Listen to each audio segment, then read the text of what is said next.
کہ ہمارا بڑھاپا وغیرہ یوں سمجھیے آ چکا ہے اور زندگی کا بھروسہ نہیں، اس لیے ہم جناب احمد صاحب بخاری صاحبزادے ان کے لیے میں اپنی طرف سے اپنی جانشینی کا اعلان کرتا ہوں، اور ابھی حافظ توفیق نے مجھے حضرت نور میاں صاحب کا ایک پیغام پہنچایا۔ حضرت نے فرمایا کہ آپ جہاں جانشینی کا انہیں دے رہے ہو، جانشینی آپ کی، وہاں آپ خلافت بھی ساتھ کے ساتھ دے دو۔ تو ہم حضرت کے حکم کا اعتراف کرتے ہوئے ان کے لیے خلافت کی بھی ہماری طرف سے اجازت ہے۔ ویسے خلافت کے لیے ہم نے سوچ رکھا تھا کہ ہم خلافت کسی اور بڑے جلسے کے موقع پر انشاءاللہ، اس لیے کہ خلافت کے لیے میرے ذہن میں ایک نام اور ہے کہ بھئی انہیں بھی خلافت دینی ہے۔ ویسے میری طرف سے انہیں اجازت ہے، وہ انشاءاللہ تعالیٰ پھر اور کسی موقع پر انشاءاللہ انہیں بھی، اور جن کو اور ہم نے خلافت کا کہہ رکھا ہے انہیں بھی انشاءاللہ لکھ کر کے خلافت والا وہ کام انشاءاللہ تعالیٰ کر دیں گے۔ تو اب حضرت سے گزارش ہے کہ آپ ذرا یہ کر دیں۔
نعرہ تکبیر،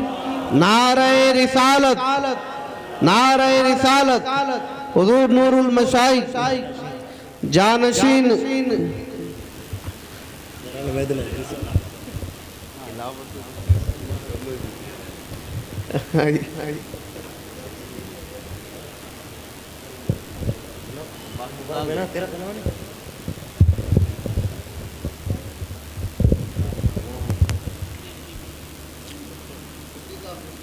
حضور اکرم صلی اللہ علیہ وسلم نے حضرت سیدنا صدیق اکبر رضی اللہ تعالیٰ عنہ کو خلافت عطا فرمائی، اور حضور کے آپ اول خلیفہ ہیں۔ بحمدہ تعالیٰ نقشبندی سلسلہ حضرت سیدنا صدیق اکبر رضی اللہ تعالیٰ عنہ سے جا ملتا ہے۔ حضرت نے صدیق اکبر رضی اللہ تعالیٰ عنہ انہوں نے حضرت سلمان فارسی کو خلافت عطا فرمائی، اور سلمان فارسی نے حضرت قاسم کو، اور حضرت قاسم نے خلافت دی حضرت امام جعفر صادق کو، اور امام جعفر صادق نے خلافت بخشی حضرت بایزید بستامی کو، اور بایزید بستامی نے خلافت بخشی حضرت ابو الحسن خرقانی کو، اور ابو الحسن خرقانی نے حضرت ابو علی فارمدی کو، اور ابو علی فارمدی نے حضرت یوسف حمدانی کو خلافت عطا فرمائی۔ انہوں نے حضرت عبد الخالق غزوانی کو، انہوں نے حضرت عارف ریوگری کو، اور انہوں نے حضرت محمود کو، اور انہوں نے حضرت عزیزان علی رامتنی کو، انہوں نے خلافت دی بابا سماسی کو، انہوں نے خلافت دی حضرت میر کلال کو، انہوں نے خلافت بخشی حضرت خواجہ بہاؤالدین نقشبند کو، انہوں نے خلافت بخشی حضرت علاؤالدین عطار کو، انہوں نے خلافت بخشی حضرت یعقوب چرخی کو، آپ نے خلافت بخشی حضرت خواجہ عبید اللہ حرار کو، آپ نے خلافت بخشی حضرت خواجہ زاہد محمد کو، اور آپ نے خلافت دی حضرت درویش محمد صاحب کو، آپ نے حضرت خواجہ امکنگی کو، اور آپ نے خلافت بخشی خواجہ باقی باللہ صاحب کو، اور خواجہ باقی باللہ صاحب نے خلافت بخشی امام ربانی مجدد الفسانی کو، امام ربانی نے خلافت عطا فرمائی حضرت معصوم کو، حضرت معصوم نے خلافت دی اپنے زبیر پاک کو، اور حضرت زبیر نے خلافت بخشی حضرت قطب الدین اشرف کو، انہوں نے خلافت دی حضرت حافظ جمال اللہ کو، حافظ جمال اللہ نے خلافت دی حضرت خواجہ محمد عیسیٰ کو، اور خواجہ محمد عیسیٰ نے خلافت دی خواجہ فیض احمد صاحب کو، فیض اللہ صاحب کو، انہوں نے دی نور محمد کو، اور حضرت نور محمد نے خلافت بخشی حضرت بابا فقیر محمد کو، اور خواجہ فقیر محمد نے خلافت بخشی حضرت پیر سید جماعت علی شاہ صاحب کو، اور حضرت جماعت علی شاہ صاحب نے خلافت بخشی حضرت محمد خوب میاں کو، اور انہوں نے خلافت بخشی حبیب احمد صوفی جی کو، اور انہوں نے خلافت ان کے ہاتھ سے اور ان کی اجازت مجھے ملی، اور ہم اجازت احمد بخاری کو دے رہے ہیں۔ باقی انشاءاللہ لکھائی کے اندر خلافت انشاءاللہ تعالیٰ انہیں،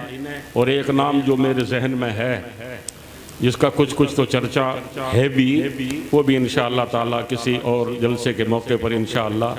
دونوں کو خلافتوں سے انشاءاللہ تعالیٰ نواز دیا جائے گا۔ اللہ تبارک و تعالیٰ ہمیں مشائخ کے طریقے پر استقامت نصیب فرمائے، اور ہمیں یہ امید ہے انشاءاللہ کہ جیسا کہ صحیح ٹوٹا پھوٹا کام بخاری صاحب کہہ رہے ہیں آپ سے معاونہ کریں گے بخاری صاحب۔ اچھا، تو جس طرح بزرگوں سے یہ کام چلا آ رہا ہے، اسے کیا ہے کہ یہ بھی اس کام کو، دین کے کام کو آگے سے آگے چلاتے رہیں، اور مسلک اعلیٰ حضرت پر ہمیشہ قائم رہیں، آپ حضرات بھی اور احمد صاحب بھی۔ اللہ تبارک و تعالیٰ جل وعلا علم میں عمر میں برکتیں عطا فرمائے، اور اللہ تعالیٰ راہ ہدایت پر قائم رکھے، اور مشائخ اور بزرگوں کا جو فیض، اس فیض کو یہ خود بھی اپنے سینے میں اور دوسروں کے سینوں میں بھی منتقل کریں۔ اللہ تعالیٰ ایسی انہیں توفیق عطا فرمائے، میرے لیے صدقہ جاریہ بنا دے۔ جانشین شیر گجرات، نعرہ تکبیر، نعرہ رسالت۔